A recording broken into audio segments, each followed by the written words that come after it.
Howdy, y'all. All right, where have I been? Why haven't I been podcasting? How come there hasn't been any new episodes? Well, there have been, but I just didn't feel like putting them up. I needed a break. I was tired of doing it. I didn't feel it. I didn't feel inspired. I wasn't motivated. I just didn't want to sit down and deal with it. I don't know. These are all excuses, of course, but I'm not really 100% sure as to why, but I'm pretty close. And understanding why I needed a break. I needed to just allow myself not to do it, to not be driven by the need to do it, to prove that I'm worthy at some level. Wow, it has been a while. I actually did record a couple podcasts, but I just, again, had them sitting there, and I didn't feel like doing all the graphics and everything that goes along with the podcast. Also, the biggest thing is I'm reformulating. I'm constantly recreating, reinventing, redesigning, reconfiguring everything that I do based on who I am, who I'm being, how I'm feeling, what inspires me, what doesn't inspire me in my own process of self-evolution. I have definitely been exploring probably my greatest gift, my intuition and my clairsentient abilities. This is something that I've had since I was a young child, around age 6, actually, when I knew intuitively somehow my father was cheating on my mom. And in fact, that was true because I confronted him as an adult and he admitted to it.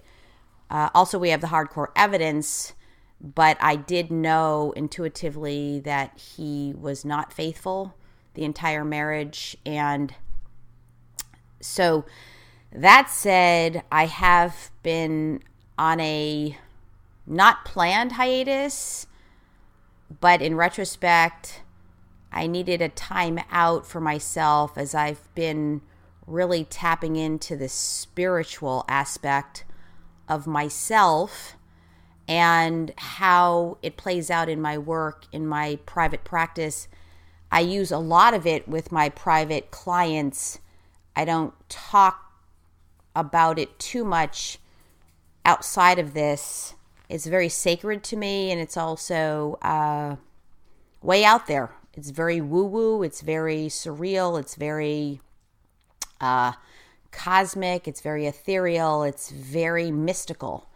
And, truth be told, it is magic at the highest form.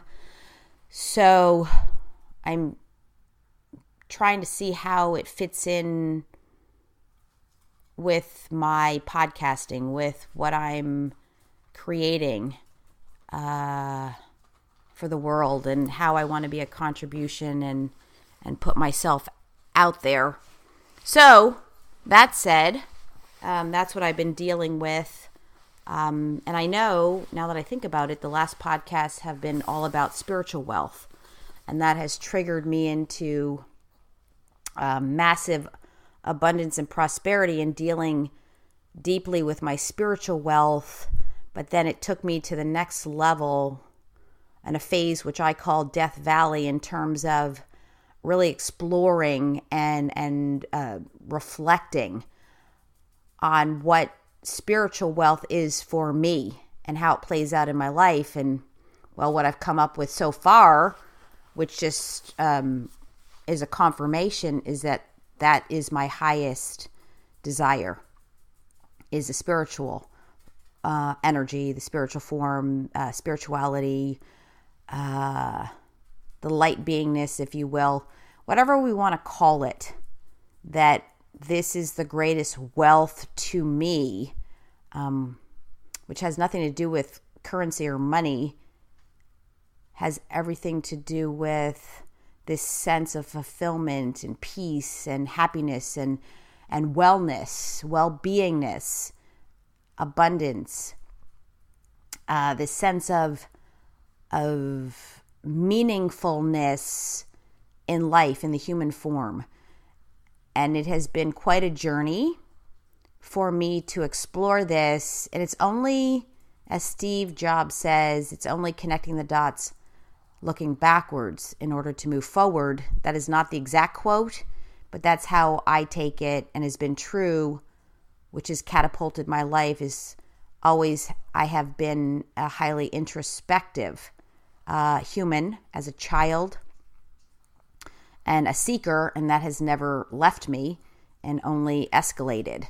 So I've been connecting the spiritual dots lately. This has been my priority, and it's been a roller coaster of a ride, but also it's very confronting, but also on the other side, quite profoundly magical and mystical.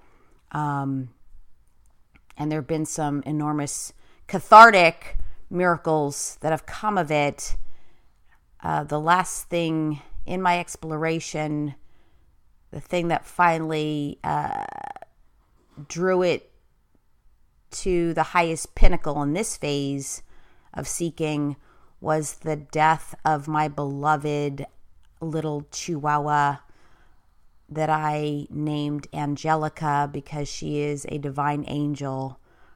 I rescued her off the street less than a year ago, and I had called her in. I said, I want another little doggy for my already existing 2 dogs that I have that I adopted. I have another beautiful little Chihuahua, a black little Chihuahua. And so I called in Angelica, and sure enough, one day I saw her walking on the sidewalk along a 4-lane street.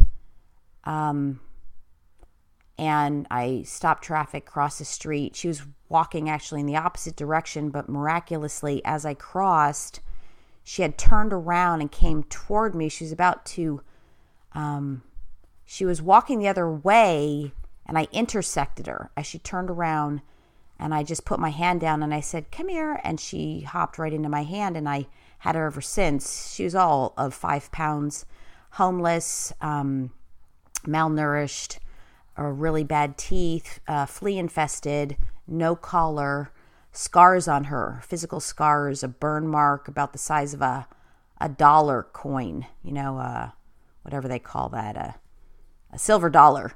And then she also had little scars like on the top of her head. And so I called her my street dog. And then I take her to the vet to get spayed just this last week, actually last Tuesday. We did all the blood tests, the preliminary, precautionary procedures to eliminate and mitigate the risk, seeing that she's a very small dog. I took both my small dogs in to have their teeth cleaned, but Angelica needed to be spayed, and while under anesthesia, her teeth could be cleaned. So we just went in as a routine visit with both dogs, and she did not make it. She had a severe reaction somehow, went into cardiac arrest, and I lost her.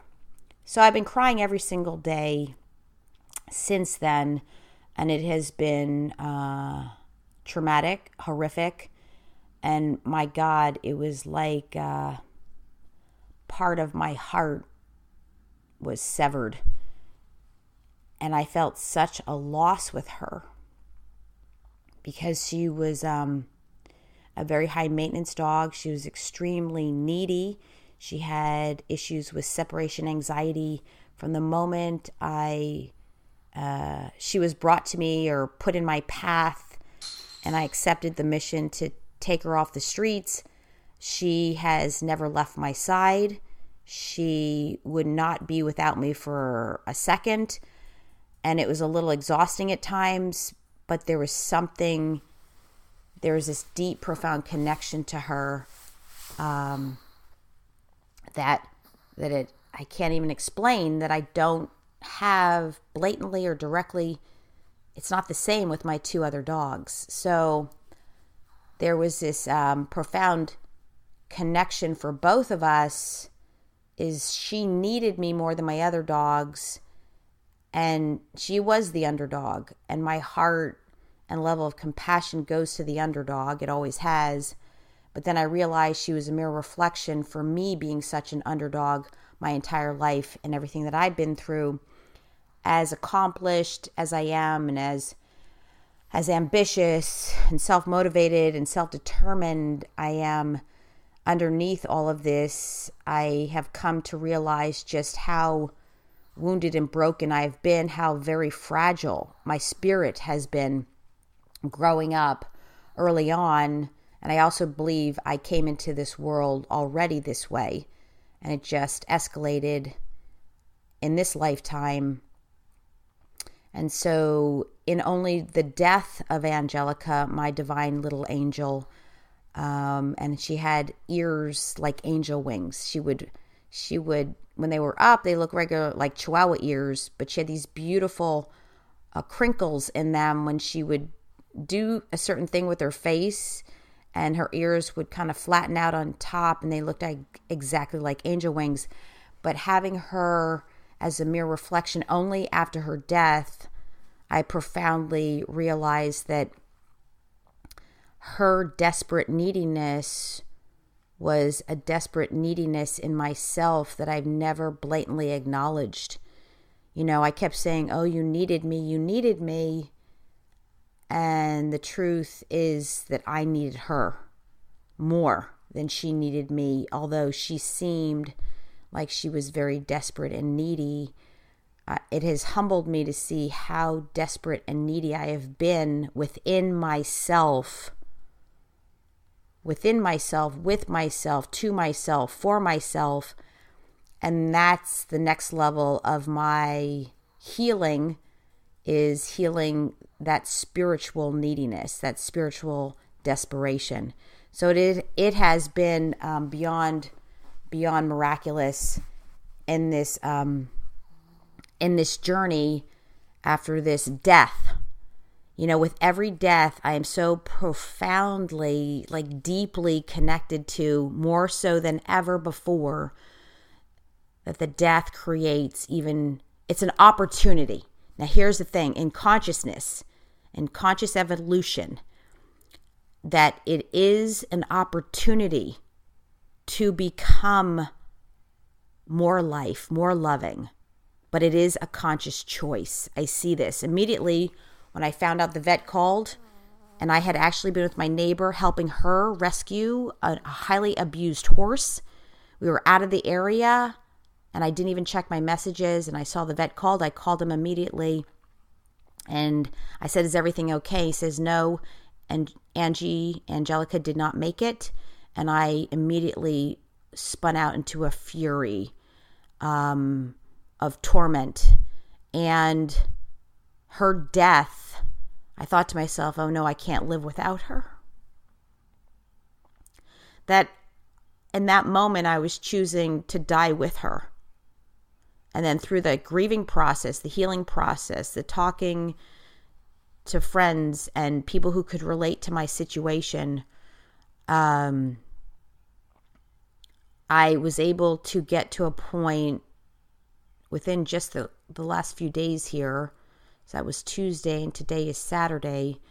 I came to a point where I realized, oh my goodness, in this death, I have a choice to die along with her, still in the human form, alive on earth, or choose to expand my heart in more love and more lightness and more connection and more intimacy, and have it be that death would actually open up my heart more in all my tears and anguish, which are emotions that I forgot that I had.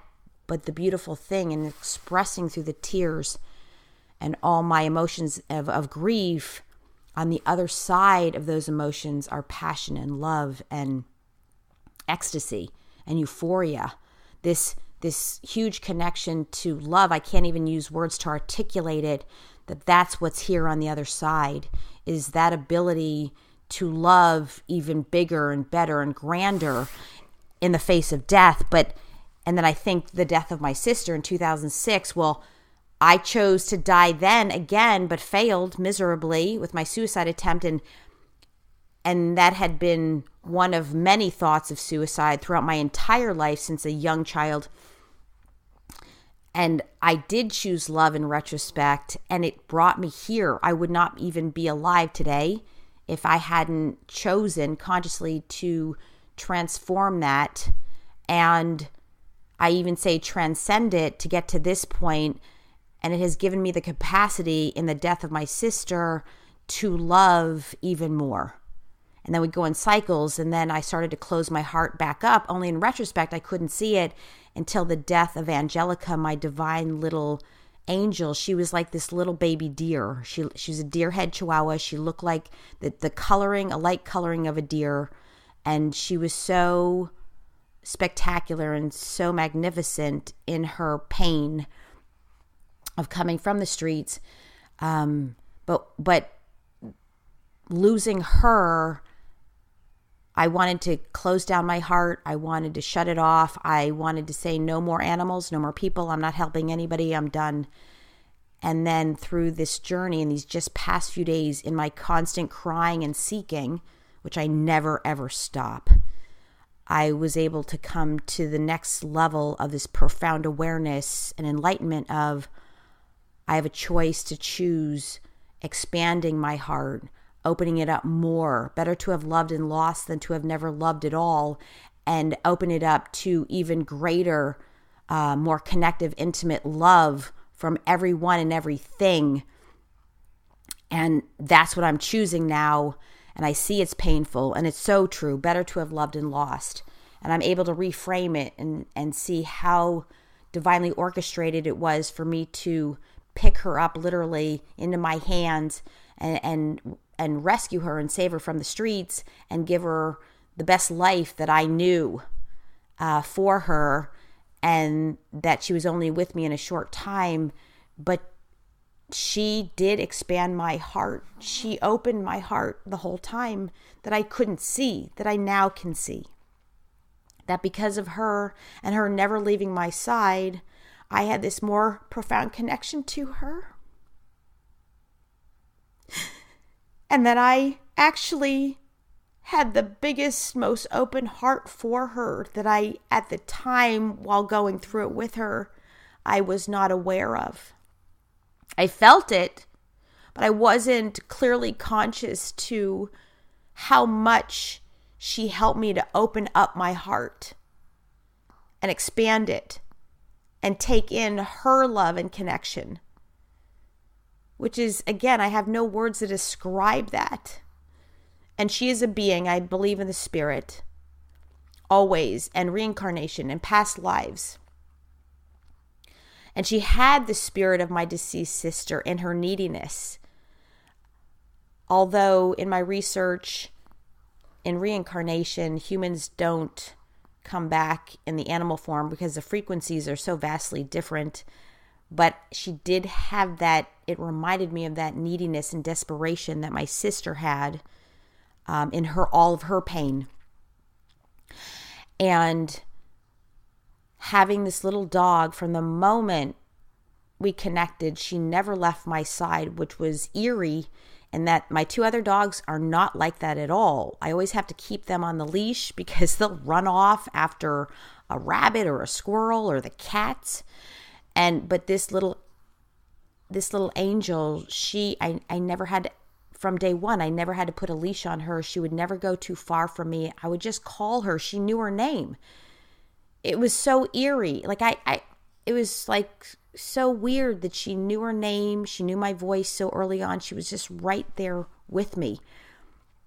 And I never had to train her to stay with me. She just knew to be with me. And then people used to say, how did you catch her? She doesn't go to anybody. She would only want to be with me. You couldn't really hold her. She'd be very squirmy. She'd jump out of your hands. And, I could hold her. She'd even do that with me, but I was able to calm her down and keep her close. And then she would calm down. She slept with me every night. She always knew it was bedtime. She would never sleep without me. I could not sleep without her. And so all of that looking back, even in sharing this with all of you now, I see and feel her love in my heart. And I am the type of person who is quick to close down my heart and keep going and keep overcompensating and keep trying to override it and mask it. And now I have no other choice but to not mask this and to allow my heart to heal and to expand and be more open. And that's what I'm getting from this whole situation and the importance of death. Falling in love with being alive in the human form on this earth and dealing with the death of a being, the death of a very beloved animal, pet that I'm close to, and also humans, is that the death of my sister gave me greater life and purpose than I'd ever had before in my entire life, that I had been searching for since inception. And now the death of this little angel is reminiscent of that same phenomenon that occurred.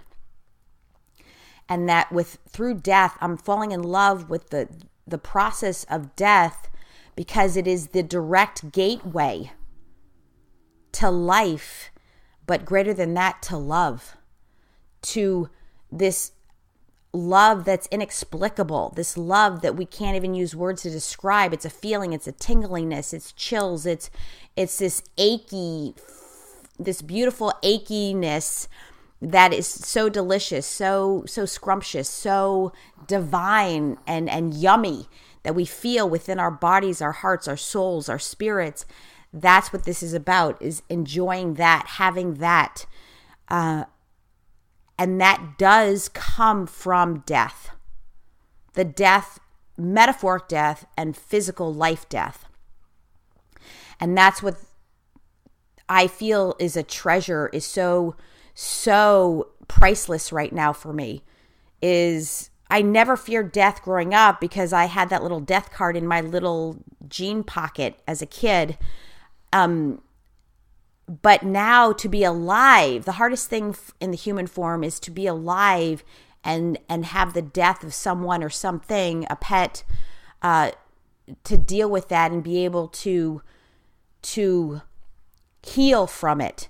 That is probably the most painful experience any being can go through, human being, I should say, is with this ability to really consciously observe this experience and this journey right now is beyond healing. It is cathartic. It is multidimensional. It gives me even more mystical, ethereal power to transcend and not be at the effect of circumstances, especially death, and to really consciously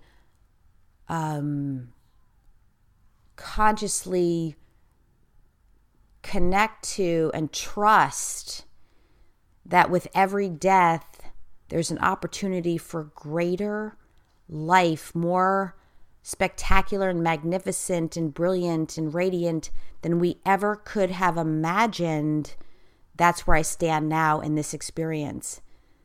And that's what comes of this experience for me, that I had to go through every single day, crying and working it through and coaching myself through my former client, and consulting with spiritually based humans and doing my research in the realm of grieving the loss of a pet. All of this has brought me to this point to where I can say without a shadow of a doubt that with every death, whether it's the death of a job, a marriage, a child, a car, a death of a relationship, of losing your favorite watch, these are all metaphoric forms of death, to the death of a physical live being. That death is death, and it's a paralleled phenomenon that in the death of someone or something, there's the greatest, most profound opportunity and wake-up call for more life, more aliveness, and best yet, more love and connection and wholeness and magic beyond our wildest dreams. And I stand in that because on the other side, all along, I kept hearing a message. Yes, you lost your angel, but there's something greater and grander on the other side. And I can already say that it's this feeling and this awareness, this enlightenment, this wisdom that I'm speaking of now. But in that energy, it then sends out the vibration, and then it will show up in the physical form. So there's so much magic here. There's so many jewels. There's so many gems. There's so much more beyond that's on its way. I know it. I will keep you posted. And I am so happy that I chose to podcast today. I had no idea what I was going to talk about, and now it's just downloading and coming through me, is that in every death, metaphoric and physical, in this dimension, there is the biggest, best, most spectacular opportunity that we must choose. It is a conscious choice that we choose to step into grandness beyond belief, beyond anything we could ever think, and have such an expanded sense of love and affinity and connectedness and intimacy to everyone and everything. This is extremely priceless, infinitely priceless, and that it's there for the taking. It's there for the taking. And if I could say anything, choose that. Choose that. But never stop feeling your feelings and grieving the loss and crying and crying and crying. But that crying, the tears are my most favorite thing. But the crying is our ability to tap into our deepest, most profound emotions. And it is passion. Passion is both fear and love. And so if we can really connect to the depth of that great passion through tears and anguish, it is directly parallel on the other side to the same in love and ecstasy and that feeling of, it's like the highest, best spiritual feeling of love that is exhilarating and euphoria. That's on the other side of those tears. So if we can feel the pain, the depth of the pain, then we definitely have the ability to feel the depth of the love, and profound magical sensations that we feel talking about it, that will resonate within our bodies, and we will feel it in our senses, and it is these amazing sensations that occur in the physical form. And I want to leave you with that. With every death, there is greater, infinite, eternal love. And it's there. I promise you it's there. If you choose it and you believe and you trust, it'll show up in ways that you couldn't ever see coming. But have the faith and belief that it is there. And when you least expect it, it will show up in a message, in the physical form, and something so fairy tale magicalism. And that grammatically, that makes no sense. Again, I'm at a loss for words, but I leave you with that: the magic, the love and the magic and the love. That I promise you it's there. Believe it before you see it, before it happens. Trust that it's there. Let it go. And so it shall be. Thank you. I love you all. And please live in love, in magic and miracles, and you can never go wrong. You can never lose.